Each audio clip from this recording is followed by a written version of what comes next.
नमस्कार दोस्तों, life high education class में आपका स्वागत है, अभिनंदन है। आज जो मैं कहानी लेके आया हूँ ईदगाह कहानी है, जो मुंशी प्रेमचंद जी का है, जो मानसरोवर भाग 1 में प्रकाशित हुआ था। ये हमारी UGC net, JRF, TGT, PGT और अदर एग्ज़ाम के लिए, और जो कहानी से को पसंद भी करते हैं उनके लिए भी महत्वपूर्ण है। यदि कहानी आप सबको अच्छा लगे तो हमारे चैनल को सब्सक्राइब करें, लाइक करें और अपने फ्रेंड को ज़रूर शेयर करें और कमेंट ज़रूर मारें। चलो शुरुआत करते हैं। रमज़ान के पूरे 30 रोज़ों के बाद ईद आई है। कितना मनोहर, कितना सुहावना प्रभाव है। वृक्षों पर अजीब हरियाली है, खेतों में कुछ अजीब रौनक है, आसमान पर कुछ अजीब लालिमा है। आज का सूरज देखो कितना प्यारा, कितना शीतल है, यानी संसार को ईद की बधाई दे रहा है। गांव में कितनी हलचल है, ईदगाह जाने की तैयारी हो रही है। किसी के कुर्ते में बटन नहीं है, पड़ोस के घर में सुई धागा लेने दौड़ा जा रहा है। किसी के जूते के कड़े हो गए हैं, उनमें तेल डालने के लिए तेली के घर पर भागा जाता है। जल्दी जल्दी बैलों को सानी पानी दे दे, ईदगाह से लौटते लौटते दोपहर हो जाएगी। 3 कोस का पैदल रास्ता, फिर सैकड़ों आदमियों से मिलना भेंटना। दोपहर के पहले लौटना असंभव है। लड़की सबसे ज़्यादा प्रसन्न है। किसी ने एक रोज़ा रखा है, वह भी दोपहर तक, किसी ने वह भी नहीं। लेकिन ईदगाह जाने की खुशी उनके हिस्से की चीज़ है। रोज़े बड़े बूढ़ों के लिए होंगे, इनके लिए तो ईद है। रोज़ ईद का नाम रटते थे, आज वह आ गई है। अब जल्दी पड़ी है कि लोग ईदगाह क्यों नहीं चलते। इन्हें गृहस्थी की चिंता से क्या प्रयोजन। सब्जियों के लिए तो दूध और शक्कर घर में है या नहीं, इनकी बला से ये तो सेवैया खाएंगे। वह क्या जाने कि अब्बा जान क्यों बदहवास चौधरी कायम अली के घर दौड़े जा रहे हैं। उन्हें क्या खबर है कि चौधरी आँख बदल ले तो यह सारी ईद मुहर्रम हो जाए उनकी। अपनी जेबों में तो कुबेर का धन भरा हुआ है। बार बार जेब से अपना खजाना निकाल कर गिनते हैं और खुश होकर फिर रख लेते हैं। महमूद गिनता है, 1 2 10 12। उनके पास 12 पैसे हैं। मोहसिन के पास 1 2 3 8 9 15 पैसे हैं। इन्हीं अनगिनती पैसों में अनगिनती चीज़ें लाएंगे, खिलौने, मिठाइयाँ, बिगुल, गेंद और जाने क्या क्या। और सबसे ज़्यादा प्रसन्न है हमीद। वह 4-5 साल का करीब सूरत दुबला पतला लड़का है, जिसका बाप गत वर्ष हैजे की भेंट हो गया है और माँ ना जाने क्यों पीली होती होती एक दिन मर गई। किसी को पता क्या बीमारी है, कहती तो कौन सुनने वाला था। दिल पर जो कुछ बीतती थी वह दिल में ही सहती थी, और जब न सहा गया तो वह संसार से विदा हो गई। अब हमीद अपनी बूढ़ी दादी अमीना की गोद में सोता है और उतना ही प्रसन्न है। उसके अब्बा जान रुपए कमाने गए हैं, बहुत सी थैलियाँ लेकर आएंगे। अम्मी जान अल्लाह मियाँ के घर से उसके लिए बहुत अच्छी अच्छी चीज़ें लाने गई हैं, इसलिए हमीद प्रसन्न है। आशा तो बड़ी चीज़ है, और फिर बच्चों की आशा, उनकी कल्पना तो राई का पर्वत बना लेती है। हमीद के पाँव में जूते नहीं हैं, सिर पर एक पुरानी धुरानी टोपी है जिसका गोटा काला पड़ गया है, फिर भी वह प्रसन्न है। जब उसकी अब्बा जान थैलियाँ और अम्मी जान नियामतें लेकर आएंगी तो वह दिल से अरमान निकाल लेगा। तब देखेगा कि मोहसिन, नूरी और सम्मी कहाँ से उतने पैसे निकालेंगी। अभागिन अमीना अपनी कोठरी में बैठी रो रही है। आज ईद का दिन, उसके घर में दाना नहीं। आज आबिद होता तो क्या इसी तरह ईद आती और चली जाती। इस अंधकार और निराशा में वह डूबी जा रही थी। किसने बुलाया था इस निगोड़ी ईद को। इस घर में उसका काम नहीं है, लेकिन हमीद, उसे किसी के मरने जीने से क्या मतलब। उसके अंदर प्रकाश है, बाहर आशा है। विपत्ति अपना सारा दल बल लेकर आए, हमीद की आनंद भरी चितवन उसका विध्वंस कर देगी। हमीद भीतर जाकर दादी से कहता है, तुम डरना नहीं अम्मा, मैं सबसे पहले आऊँगा, बिल्कुल न डरना। अमीना का दिल कचोट रहा है। गांव के बच्चे अपने अपने बाप के साथ जा रहे हैं। हमीद का बाप अमीना के सिवा और कौन है। उसे कैसे अकेले में ले जाने दे। उस भीड़ भाड़ से बच्चा कहीं खो जाए तो क्या हो। नहीं, अमीना उसे यूँ न जाने देगी। नन्ही सी जान 3 कोस चलेगा कैसे, पैरे में छाले पड़ जाएंगे, जूते भी तो नहीं हैं। वह थोड़ी थोड़ी दूर पर उसे गोद में ले लेती, लेकिन उन्हें यहाँ सेवैया कौन पकाएगा। पैसे होते तो लौटते लौटते सब सामग्री जमा करके चटपट बना लेती। यहाँ तो घंटों चीज़ें जमा करते लगेंगे। मांगे का ही तो भरोसा ठहरा। उस दिन फहीमन के कपड़े सिले थे, 8 आने पैसे मिले थे। उस अठन्नी को ईमान की तरह बचाती चली आती थी इसी ईद के लिए। लेकिन कल ग्वालन सिर पर सवार हो गई तो क्या करती। हमीद के लिए कुछ नहीं है, और 2 पैसे का दूध तो चाहिए ही। अब तो कुल 2 आने पैसे बच रहे हैं। 3 पैसे हमीद की जेब में, 5 अमीना के बटुए में। यही तो बिसात है और ईद का त्यौहार। अल्लाह की ही बेड़ा पार लगावें। धोबन और नाइन और मेहतरानी और चूड़िहानी सभी तो आएंगी, सभी को सेवैया चाहिए और थोड़ा किसी की को आंखें नहीं लगता है। किस किस में मुँह चुराएगी और मुँह क्यों चुराए। साल भर का त्यौहार है, ज़िंदगी खैरियत से रहे तो उनकी तकदीर भी तो उसी के साथ है। बच्चे को खुदा सलामत रखे, ये दिन भी कट जाएंगे। गांव से मेला चला और बच्चों के साथ हमीद भी जा रहा था। कभी सब दौड़ कर आगे निकल जाते, फिर किसी पेड़ के नीचे खड़े होकर साथ वालों का इंतजार करते। यह लोग क्यों इतना धीरे धीरे चल रहे हैं। हमीद के पैरों में तो जैसे पर लग गए हों। वह कभी थक सकता। शहर का दामन आ गया। सड़क के दोनों ओर अमीरों के बगीचे, पक्की चहारदीवारी बनी हुई है। पेड़ों में आम और लीचियाँ लगी हुई हैं। कभी कभी कोई लड़का कंकड़ी उठाकर आम पर निशाना लगाता है। माली अंदर से गाली देता हुआ निकलता है और लड़के वहाँ से एक फलाक पर ही खूब हंस रहे हैं। माली को कैसा उल्लू बनाया। बड़ी बड़ी इमारतें आने लगी। यह अदालत है या कॉलेज है या क्लब घर है। इतने बड़े कॉलेज में कितने लड़के पढ़ते होंगे। सब लड़के नहीं हैं जी, बड़े बड़े आदमी हैं। सच, उनकी बड़ी बड़ी मूछें हैं। इतने बड़े हो गए कि अभी तक पढ़ने जाते हैं। ना जाने कब तक पढ़ेंगे, वो क्या करेंगे इतना पढ़कर। हमीद के मदरसे में 2-3 बड़े बड़े लड़के हैं कि बिल्कुल 3 कौड़ी के, रोज़ मार खाते हैं, काम से जी चुराने वाले हैं। इस जगह भी उसी तरह के लोग होंगे और क्या। क्लब घर में जादू होता है। सुना है यहाँ मुर्दों की खोपड़ियाँ दौड़ती हैं और बड़े बड़े तमाशे होते हैं, पर किसी को अंदर नहीं जाने देते हैं। और वहाँ शाम को साहब लोग खेलते हैं, बड़े बड़े आदमी खेलते हैं, मूँछों दाढ़ी वाले, और मेमें भी खेलती हैं। सच है, हमारी अम्मा को याद दे दो, क्या नाम है, बैठ तो उसे पकड़ ही ना सके, घुमाते ही लुढ़क जाएं। महमूद ने कहा, हमारी अम्मा जान का तो हाथ कांपने लगा। अल्लाह कसम। मोहसिन बोला, चलो मनो आटा पीस डालती हैं। जरा सा बैट पकड़ लेंगी तो हाथ कांपने लगेंगे। सैकड़ों घड़े पानी रोज निकालती हैं, 5 घड़े तो तेरी भैंस पी जाती है। किसी मेम को 1 घड़ा पानी भरना पड़े तो आंखों तले अंधेरा आ जाए। महमूद लेकिन दौड़ती तो नहीं है, उछल कूद तो नहीं सकती। मोहसिन, हाँ उछल कूद तो नहीं सकती, लेकिन उस दिन मेरी गाय खुल गई थी और चौधरी के खेत में जा पड़ी थी। अम्मा इतना तेज दौड़ी कि मैं उन्हें ना पा सका। सच। आगे चले। हलवाइयों की दुकान शुरू हुई। आज खूब सजी हुई थी। इतनी मिठाइयाँ कौन खाता है। देखो ना, एक एक दुकान पर मनो होगी। सुना है रात को जिन्नात आकर खरीद ले जाते हैं। अब्बा कहते हैं कि आधी रात को एक आदमी हर दुकान पर जाता है और जितना माल बचा होता है वह तुलवा लेता है और सचमुच के रुपए देता है। बिल्कुल ऐसे ही रुपए। हमीद को यकीन ना आया, ऐसे रुपए जिन्नात को कहाँ से मिल जाएंगे। मोहसिन ने कहा, जिन्नात को रुपए की क्या कमी, जिस खजाने में चाहे चले जाएं, लोहे के दरवाजे तक उन्हें नहीं रोक सकी। जनाब आप हैं फिर किस फेर में। हीरे जवाहरात तक उनके पास रहते हैं। जिससे खुश हो गए हैं उसे टोकरों जवाहरात दे दिए हैं। अभी यहीं बैठे हैं, 5 मिनट में कलकत्ता पहुंच जाएं। हामिद ने फिर पूछा, जिन्नात बहुत बड़े होते हैं। मोहसिन, एक एक सिर आसमान के बराबर होता है जी। ज़मीन पर खड़ा हो जाए तो उसका सिर आसमान से जा लगे, मगर चाहे तो एक लोटे में घुस जाए। हामिद, लोग उन्हें कैसे खुश करते रहेंगे। कोई मुझे यह मंत्र बता दे तो जिन को खुश कर दे लूँ। मोहसिन, अब यह तो मैं नहीं जानता, लेकिन चौधरी साहब के काबू में बहुत से जिन्नात हैं।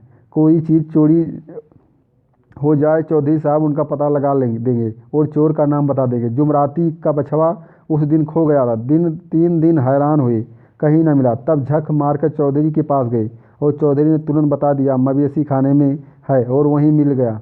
जिन्नात आकर उन्हें सारे जहान की खबर दे जाते हैं। अब उसकी समझ में आ गया कि चौधरी के पास क्यों इतना धन है और क्यों उनका इतना सम्मान है। आगे चलकर यह पुलिस लाइन है। यहीं सब कांस्टेबल कवायद करते हैं।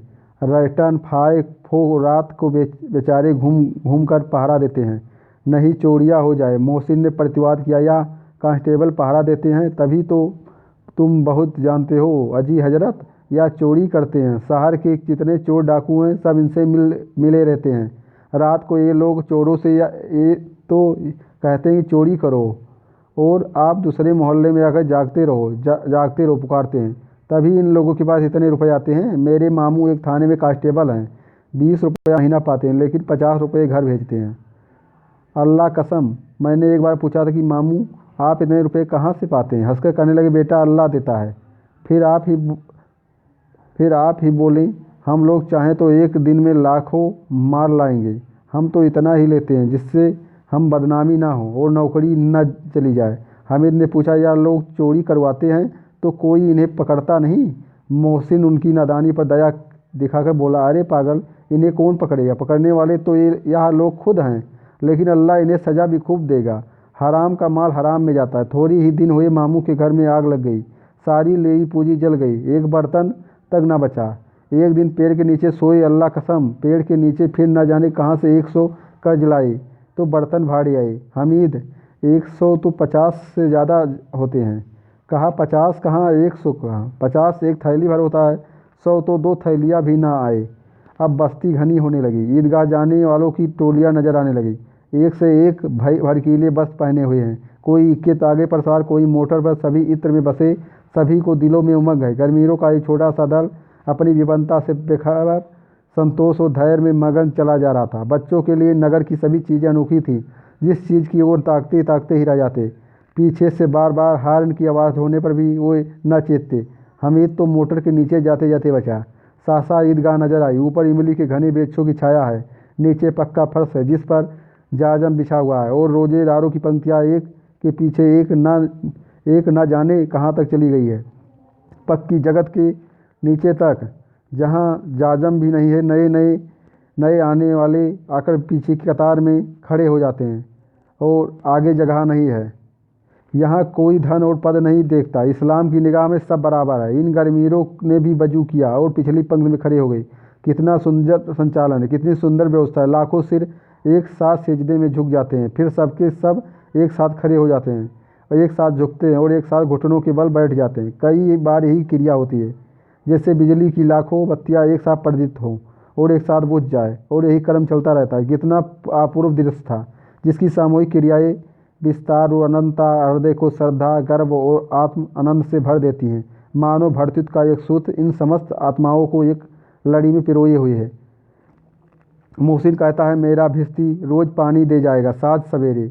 महमूद और मेरा सिपाही घर का पहरा देगा। कोई चोर तो फौरन बंदूक से फायर कर देगा। नूरे और मेरा वकील खूब मुकदमा लड़ेगा, और समी और मेरी धोबीन रोज कपड़े धोएंगे। हामिद खिलौनों की निंदा करता है। मिट्टी के तो हैं, गिरेंगे तो चकनाचूर हो जाएंगे। लेकिन ललचाई हुई आंखों से खिलौनों को देख रहा था। वो चाहता है कि जरा देर के लिए उन्हें हाथ में ले सकता तो उनके हाथ अनायास ही लपकते हैं। लेकिन लड़के इतने त्यागी नहीं होते हैं, विशेषकर जब भी अभी नया शौक है। हामिद ललचाता रह जाता है। खिलौने के बाद मिठाइयाँ आती हैं। किसी ने रेवड़ियाँ ली, किसी ने गुलाब जामुन, किसी ने सोहन हलवा मज़े से खा रहे थे। हामिद बिरादरी से पृथक अभागे के पास 3 पैसे हैं, क्यों नहीं कुछ लेकर खाता। ललचाई आंखों में सबकी ओर देखता रहता है। मोहसिन कहता है, हमीद रेवड़ी ले जा कि कितनी खुशबूदार है। हामिद को संदेह हुआ ये केवल कूड़ विनोद है। मोहसिन इतना उदार नहीं है, लेकिन यह जानकर भी वह उसके पास जाता है। मोहसिन दोने से एक रेवड़ी निकाल के हामिद की ओर बढ़ाता है। हामिद हाथ फैलाता है, मोहसिन रेवड़ी अपने मुंह में रख लेता है। महमूद, नूरे और समी खूब तालियां बजा बजा कर हंसते हैं। हामिद खिसिया जाता है। मोहसिन, अच्छा आपकी ज़रूर देंगे हामिद, अल्लाह कसम ले जाओ। हामिद, रखे रहो, क्या मेरे पास पैसे नहीं हैं? सम्मी, 3 ही पैसे तो हैं, 3 पैसे में क्या क्या लोगे? महमूद, हमसे गुलाब जामुन से ले जाओ। हामिद, मोमिन बदमाश है। हामिद, मिठाई कौन बड़ी नेमत है, किताब में इसकी कितनी बुराइयाँ लिखी हैं। मोहसिन, लेकिन दिल में कह रहे होंगे कि मिले तो खा लें, अपने पैसे क्यों नहीं निकालते? महमूद, हम समझते हैं इसकी चालाकी, जब हमारे सारे पैसे खर्च हो जाएंगे तो हमें ललचा ललचा कर खाएगा। मिठाइयों के बाद कुछ दुकानें, लोहे की चीज़ों की, कुछ गिल्लट और कुछ नकली गहनों की। लड़कों के लिए यहाँ कोई आकर्षण न था। वो सब आगे बढ़ जाते हैं। हामिद लोहे की दुकानों पर रुक जाता है और कई चिमटे रखे हुए थे। उसे ख्याल आया कि दादी के पास चिमटा नहीं है। तवे से रोटियां उतारती हैं तो हाथ जल जाती हैं। अगर वह चिमटा ले जाकर दादी को दे दे तो वह कितना प्रसन्न होगी, फिर उनकी उंगलियां कभी ना जलेगी। घर में एक काम की चीज़ हो जाएगी। खिलौने से क्या फ़ायदा, व्यर्थ में पैसे खराब होते हैं। ज़रा देर ही तो खुशी होती, फिर तो खिलौने को कोई आँख उठाकर नहीं देखता, या तो घर पहुँचते पहुँचते टूट फूट बराबर हो जाएंगे। छोटे बच्चे जो मेले में नहीं आए हैं जिद करके ले लेंगे और तोड़ डालेंगे। चिमटा कितने काम की चीज़ है। रोटियां तवे से उतार लो, चूल्हे में सेक दो, कोई आग मांगने आए तो चटपट चूल्हे से आग निकाल कर उसे दे दो। अम्मा बेचारी को कहाँ फुर्सत है कि बाजार आए, और इतने पैसे से ही कहाँ मिलते हैं, रोज़ हाथ जला लेती हैं। हमीद के साथ आगे बढ़ गई। सबील पर सब के सब शरबत पी रहे हैं। देखो सब कितने लालची हैं, इतनी मिठाइयाँ ली, मुझे किसी ने एक भी न दी। उस पर कहते हैं कि मेरे साथ चलो, मेरा यह काम करो। अगर किसी ने कोई काम करने को कहा तो पूछेगा खाएगा मिठाइयाँ। देखो सब कितने लालची हैं, कितनी मिठाइयाँ ली, मुझे किसी ने एक भी ना दी। उस पर कहते हैं मेरे साथ खेलो, मेरा यह काम करो। अगर किसी ने कोई काम करने को कहा तो पूछूंगा खाएंगे मिठाइयाँ, आप मुंह सड़ेगा, कोई फुंसियाँ निकलेगी, आप ही जबान चटोरी हो जाएगी। तब घर से पैसे चुराएंगे और मार खाएंगे। किताब में झूठी बातें थोड़ी ही लिखी है, मेरी जबान क्यों खराब होगी। अम्मा चिमटा देखते ही दौड़कर मेरे हाथ से ले लेंगी और कहेंगी मेरा बच्चा अम्मा के लिए चिमटा लाया है, कितना अच्छा लड़का है। इन लोगों के खिलौने पर कौन इन्हें दुआएं देगा। बड़ों की दुआएं सीधे अल्लाह के दरबार में पहुंचती है और तुरंत सुनी जाती है। मेरे पास पैसे नहीं हैं, तभी तो मोहसिन और महमूद यो मिजाज दिखाते हैं। मैं भी इनसे मिजाज दिखाऊंगा, खेले खेले खिलौने और खाएंगे मिठाइयाँ। मैं नहीं खेलता खिलौने, किसी का मिजाज क्यों सहूँ। मैं गरीब सही, किसी से कुछ मांगने तो नहीं जाता। आखिर अब्बा जान कभी न कभी आएंगे, अम्मा भी आएंगी ही। फिर इन लोगों से पूछूंगा कितने खिलौने लोगे, एक एक को टोकरियाँ खिलौने दूँ और दिखा दूँ कि दोस्तों के साथ इस तरह का सलूक किया जाता है। यह नहीं कि एक पैसे की रेवड़िया ली तो चिढ़ा चिढ़ा कर खाने लगे। एक एक टोकरियाँ खिलौने दिला दूँगा, चिढ़ा चिढ़ा खाने लगेंगे। सब के सब खूब हंसेंगे कि हमीद ने चिमटा लिया, हंसे मेरी बला से। उस दुकानदार से पूछा यह चिमटा कितने का है। दुकानदार ने उसकी ओर देखा और कोई आदमी साथ ना देखकर कहा तुम्हारे काम का नहीं है जी, बिकाऊ है कि नहीं। बिकाऊ क्यों नहीं है और यहाँ क्यों लाद लाए हैं, तो बताते क्यों नहीं कि कै पैसे का है। 6 पैसे लगेंगे। हामिद का दिल बैठ गया। ठीक ठीक 5 पैसे लगेंगे, लेना हो तो लो, नहीं चलते बनो। हामिद ने कलेजा मजबूत करके कहा 3 पैसे लोगे। यह कहता हुआ आगे बढ़ गया। दुकानदार की घुड़कियाँ न सुनी, लेकिन दुकानदार ने घुड़कियाँ नहीं दी, बुलाकर चिमटा दे दिया। हामिद ने उसे इस तरह कंधे पर रखा मानो बंदूक और शान से अकड़ता हुआ संगियों के पास आया। जरा सुने सबके सब क्या क्या आलोचना करते हैं। मोहसिन ने हंसकर कहा यह चिमटा क्यों लाया पगले, इसे क्या करेगा। हामिद ने चिमटे को ज़मीन पर पटक कहा जरा अपनी भिस्ती ज़मीन पर गिरा दो, सारी पसलियाँ चूर चूर हो जाए बच्चों की। महमूद बोला तो यह चिमटा कोई खिलौना है। हामिद खिलौना क्यों नहीं है, अभी कंधे पर रखो बंदूक हो गई, हाथ में लिया तो फ़कीरों का चिमटा हो गया। चाहूँ तो इसकी मजीरे का काम ले सकता हूँ। यह चिमटा जमा दूँ तो तुम लोगों के सारे खिलौने की जान निकल जाए। तुम्हारे खिलौने कितना ही जोर लगाएं, मेरे चिमटे का बाल भी बाका नहीं कर सकते। मेरा बहादुर शेर है चिमटा। सम्मी ने खजरी ली थी, प्रभावित होकर बोला मेरी खजरी से बदलोगे, 2 आने की है। हामिद ने खजरी की ओर अपेक्षा से देखा। मेरा चिमटा चाहे तो तुम्हारी खजरी का पेट फाड़ डाले, बस एक चमड़े की झिल्ली लगा दी है, डब डब बोलने लगी है। जरा सा पानी लग जाए तो ख़त्म हो जाए। मेरा बहादुर चिमटा आग में, पानी में, आंधी में, तूफान में बराबर डट खड़ा रहेगा। चिमटे ने सभी को मोहित कर लिया। अब पैसे किसके पास धरे हैं। फिर मेले से दूर निकल आए। 9 कब के बज गए, तो धूप तेज़ हो रही थी, घर में पहुंचने की जल्दी हो रही थी। बाप से भी जिद भी करे तो चिमटा नहीं मिल सकता। हामिद है बड़ा चालाक, इसलिए बदमाश ने अपने पैसे बचा रखे थे। अब बालकों को 2 दल हो गए थे, मोहसिन, महमूद, सम्मी और नूर एक तरफ, हमीद अकेला दूसरी तरफ। सस्तात हो रहा था। सम्मी तो विधर्मी हो गया था, दूसरे पक्ष से जा मिला। लेकिन मोहसिन, महमूद और नूरे भी हमीद से 1-2 साल बड़े होने पर भी हमीद के आघातों से आतंकित हो उठे। और उसके पास न्याय का बल है और नीति की शक्ति है। एक ओर मिट्टी है, दूसरी ओर लोहा। जो इस वक्त अपने को फौलाद कह रहा है वह अजय है, घातक है। अगर कोई शेर आ जाए तो मियाँ भिश्ती के छक्के छूट जाएं, मियाँ सिपाही मिट्टी की बंदूक छोड़कर भागे, वकील साहब की नानी मर जाए, चोंगे में मुँह छिपाकर ज़मीन पर लेट जाएं। मगर यह चिमटा, यह बहादुर, या रुस्तमे हिंद लपककर शेर की गर्दन पर सवार हो जाएगा और उसकी आंखें निकाल लेगा। मोहसिन ने एड़ी चोटी को एकाएक जोर लगाकर कहा अच्छा पानी तो नहीं भर सकता। हमीद ने चिमटे को सीधा खड़ा करके कहा भिश्ती को एक डांट बताएगा तो वह दौड़ा हुआ पानी लाकर उसे द्वार पर छिड़कने लगेगा। मोहसिन परस्त हो गया, पर महमूद ने कुमुक पहुंचाई अगर बच्चा पकड़ जाए तो अदालत में बधे बधे फिरेंगे, तब तो वकील साहब के पैरों पड़ेंगे। हमीद इस प्रबल तर्क का जवाब ना दे सका। उसने पूछा मैं पकड़ने कौन आएगा। नूरे ने अकड़ कर कहा सिपाही, या सिपाही का बंदूक वाला। हमीद ने मुँह चिढ़ाकर कहा, यह बेचारे हम बहादुर रुस्तम हिंद को पकड़ेंगे? अच्छा लाओ अभी ज़रा कुश्ती हो जाए, इसकी खूबसूरत देखकर दूर से भागेंगे। पकड़ेंगे क्या बेचारे? मोहसिन एक नई चोट सूझ गई। तुम्हारे चिमटे का मुंह रोज आग में जलेगा। उसने समझा था कि हमीद लाजवाब हो जाएगा, लेकिन यह बात ना हुई। हमीद ने तुरंत जवाब दिया, आग में बहादुर ही कूदते हैं जनाब। तुम्हारे या वकील सिपाही भिस्ती लौंडियों की तरह घर में घुस जाएंगे। आग में कूदना या वह काम है जो यह रुस्तम हिंद ही कर सकता है।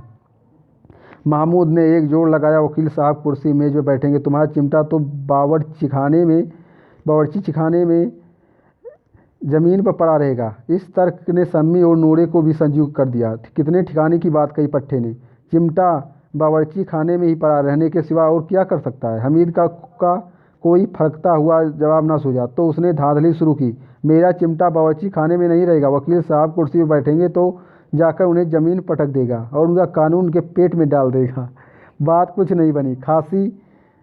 खासी गाली गलौज थी, लेकिन कानून को पेट में डालने वाली बात छा गई कि तीनों सुरमा मुंह ताकते रह गए, मानो कोई दिलचा कनकौआ किसी गड्ढे वाले कनकौए को काट गया हो। कानून मुंह से बाहर निकलने वाली चीज़ है और उसका पेट के अंदर डाल दिया जाना बेतुकी सी बात होने पर भी कुछ नयापन रखती है। हमीद ने मैदान मार लिया। उसका चिमटा रुस्तम हिंद है। अब इसमें मोहसिन, महमूद, नूरे, सम्मी किसी को भी आपत्ति नहीं हो सकती है। विजेता को हारने वालों से जो सत्कार मिलना स्वाभाविक है वह हमीद को भी मिला। औरों ने 3-3, 4-4 आने पैसे खर्च किए पर कोई काम की चीज़ ना ला सके। हमीद ने 3 पैसे में रंग जमा लिया। सच ही तो है, खिलौनों का क्या भरोसा, टूट फूट जाएंगे।